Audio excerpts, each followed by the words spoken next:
والله قسم تمام دانشمندای رو این جمع بشه یک دلیل ما آورده نمیتونه که امام ابو حنیفه رحمه الله گفته باشه که رفع یدین منسوخ است، آمین به جهر منسوخ است، دست بستن روی سینه منسوخ است. نگفته. این اسرائیلیات و دروغ‌هایی که شما ها میگین. ما چند تا از این جناب علیایی که بیچاره ها کلمات کفری را به دانشمندان اسلامی نسبت میکنن. یک روز یکی به سخنرانی خود گفته که امام شافعی رحمت الله علیه به قبر امام ابو حنیفه رحمه الله رفت 2 رکعت نماز خواند، در صورتی که رسول الله صلی الله علیه و میگه نماز خواندن به قبر حرام است و شرک است، پشت قبر نماز خواندن جایز نیست. و اینا چی میگه؟ به قبر امام شافعی رحمه الله که رفت به قبر امام ابو حنیفه رحمت الله علیه 2 رکعت نماز خواند، یعنی امام شافعی رحمت الله علیه مشرک درست میکنه، معاذ الله، یک مجتهده. و دیگه کلمه شرکی چی میگه؟ به تعظیم امام ابو حنیفه، به تعظیم الله نه، به اتباع سنت نه، به تعظیم امام ابو حنیفه دستای خود از روی سینه بسته نکرد، به زیر ناف بسته کرد. اگر در نماز امام شافعی رحمت الله علیه تعظیم امام ابو حنیفه را کرده باشه، امام ابو حنیفه غیر الله است، یه مشرک میشه، نعوذ بالله. بزرگترین کتاب مذهب احناف در جهان اسلام عقیده طحاویه هست که ابو جعفر طحاوی حنیفی رحمت الله علیه نوشته و جناب ابوالحز حنیفی رحمت الله علیه که یکی از دانشمندای بزرگ احناف است، شرح عقیده طحاویه را شرح کرده که در تمام جهان اسلام تدریس میشه. شما این را بخوانید، در توحید فیصدی نگذاشته. شرح فقیه اکبر مولا علی هیروی رحمه الله میفرماید که کسی در اسماء و صفات الله چیزی را زیاد و کم کنه سبب کفر یوزو میشه، نعوذ بالله. پس امام ابو حنیفه رحمت الله علیه سلف بودن، صحابه رسول الله صلی الله علیه و سلف است و ائمه دین سلف صالحین ما هستند. پس قرآن کریم برای ما اینو امر میکنه شما ایمان بیاورید به مثل که صحابه ایمان آوردن. امروز به این کتاب به کمال تاسف اینا در منابر و محافل خود زور میزنن و کسایی که بر ابوبکر و عمر و عایشه لعنت میگه اونا رو چی میگن؟ اینا برادر ماست، اینا مسلمان هستن، کلمه خوانده. اونا که رفع دین کرده اینا خوارج است، اینا وهابی و سلفی است، اینا دین بیرون است. در صورتی که نام سلف در 13 جای قرآن کریم الله ذکر کرده و منظور سلف صحابه هست، یعنی ابوبکر و عمر و عثمان و علی رضی الله عنهم اجمعین، تمام صحابه سلف میگن. هر کس که قرآن و حدیث به روش ابوبکر و عمر و عثمان و علی و تمام صحابه عمل میکنه او در منهج سلف است. هر کس که نظر امام ابو حنیفه رحمه الله را در مورد قرآن و سنت برداشتش عمل میکنه که موافق قرآن و سنت است، مخالف نباشه، این مذهب است. مذهب راه شخصی و نظریات شخصی امام ابو حنیفه رحمت الله علیه است. آیت و حدیث گفته امام شافعی و گفته امام ابو حنیفه نیست، گفته الله و رسول است.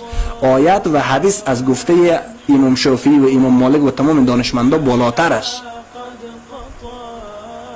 پس امروز شما ببینید چی میگن؟ لعنت به سلفی ها، لعنت به غیر مقلدین، لعنت به اهل حدیث. اگر شما لعنت به اهل حدیث میگیم شما اهل چیستیم؟ اهل انجیلیم، اهل توراتیم، اهل زبوریم، اهل جهنمیم؟ اگر شما به حدیث رسول الله صلی الله علیه و آله ایمان نداشته باشیم چطور خود مسلمان داریم؟ اگر شما روش صحابه را نپذیریم چطور شما مؤمن شده میتونین؟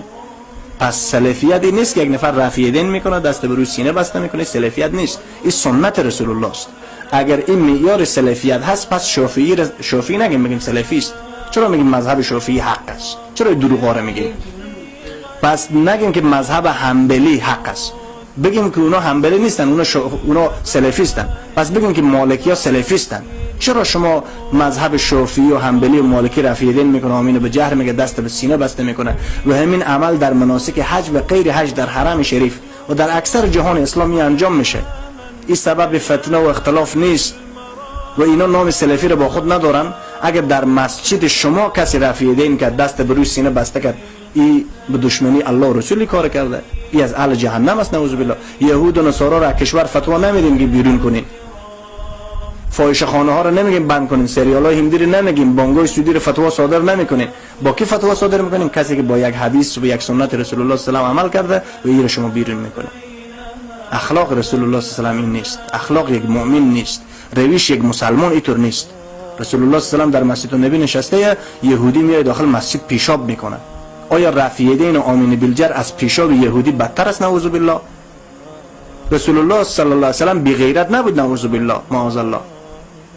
پیشاب کردن یهودی رو در مسجد تحمل میکنه، شکمبه شتر و حیوان به سر خود انداختن تحمل میکنه. شما آمین بالجهر و رفع دین و قرائت خلف امام حتی از پیشاب یهودی هم نعوذ بالله بدتر میدانیم که داخل یک مسجد یک جوان رفیدین میکنه، اول ملا صاحب مظاهره رو شروع میکنه که مردم این از مذهب بیرون شده. به حدیث عمل کردن یا مذهب انسان بیرون میشه؟ آیا مذهب خلاف حدیث است؟ اگه مذهبی خلاف حدیث رسول الله صلی الله علیه و باشه اون مذهب نیست، او گمراهی است. مذهب امام ابو حنیفه، امام شافعی رحمت الله علیه و امام محمد حنبل رحمت الله علیه مخالف حدیث نیست. این جناب اولیا که بدبختان نه قرآن میفهمن، نه حدیث میفهمن، نه مذهب میفهمن، نه امام ابو حنیفه رحمه الله را شناختن. مسلمان های سکولاریستن. اینا فکر میکنن که انسان با نماز دست خود زد نفخو بگرفت حنیفی میشه. به عروسی دخترش ساز موسیقی بود یه حنیفی است. به خانقاه شریف موسیقی بود یه حنیفی است. به اصطلاح در حکومت نظام سکولار بود یه حنیفی است. سریال هندی نشر شد یه حنیفی است. بانگای سوری با جواز قانونی سود داد سود خورد یه حنیفی است. آیا تقلید امام ابو حنیفه رحمت الله علیه تنها در عبادت است یا در نظام سیاست هم هست، یا در نظام حکومت داری هم هست، یا در نظام اخلاق اجتماعیات و نظام حدود الله هم هست؟ منظور ما است که اینا حنیفی نیستن، اینا اسرائیلیات و دروغ و چستانهای بیبی و بابوی خود دین جور کردن. اگر مومن به یک نفر بفهمه والله قسم ایتو گپای کفری و ایتو کلمات نادرست و باطل نمیگه.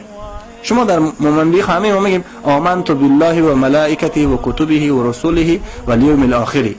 ایتو نمیگیم آمنت بالله و ملائکته و کتبه و بیبی و بابای و رسم و رواجی و اجدادی و پدرکلانی. ابو جهل میگفت که من دین بابا و اجداد بیرون نمیشم. این سخنهای ابی لهب بود که میگفت هر چی که بابا و اجداد شما کرده همون رو بکنید. مسلمان باید بگه هر چی که الله میگه، هر چی که رسول الله صلی الله علیه و آله گفته، هر چی که صحابه کرام کرده، هر چی که خیر القرون و اسلاف و سلف ما گفته باید او رقم عمل انجام بده. ما میشنویم که بزرگترین شخصیت هایی که نامشان اندازه سوره بقره میشه، شیخ الحدیث و تفسیر جامع المعقول و المنقول حضرت علامه که اسم اندازه 10 تا اسم صحابه میشه. اینا چی میگن؟ هر چی که پیر بابای شما کرده همور بکنیم، هم مردمش کنیم که روش پیر بابای خود پدر بابای خود به الله هم شریک میسازم نعوذ بالله، بس به نبوت رسول الله هم شریک میسازن، به روش صحابه هم شریک میسازن. اگر اعمال پدر بابای من یا تو موافق قرآن و سنت باشه بروی چشما، اگر مخالف باشه باید به دیوار بزنیم. در اسلامی نیست که هر کس اکثریت همون کار کرد او حقش. امروز در دنیا 5.5 میلیارد کافر است، 1.5 میلیارد مسلمان. آیا کافرها حق است؟ نعوذ بالله. تو آیا هر چی که زیاد تاریخ داشت همون حق است که ما بزو عمل بکنیم؟ انجیل و تورات و زبور تاریخ قبل پیش از قرآن کریم است، چرا به عمل نمیکنه؟ عمل کردن به اجازه نیست. اینطور نیست که هر کاری که اکثر کردن همون حق است. هر کاری که با قرآن کریم، با سنت رسول الله صلی الله علیه و سلم، با روش صحابه کرام رضی الله عنهم اجمعین موافق بود او حق است، نه آن چیزی که اکثر بکنن یا اقل بکنن. حق با دلیل هست، حق با قرآن کریم و سنت رسول الله صلی الله علیه و سلم و اعمال صحابه کرام رضی الله عنهم اجمعین است. رحیم کریم ودود یجود علی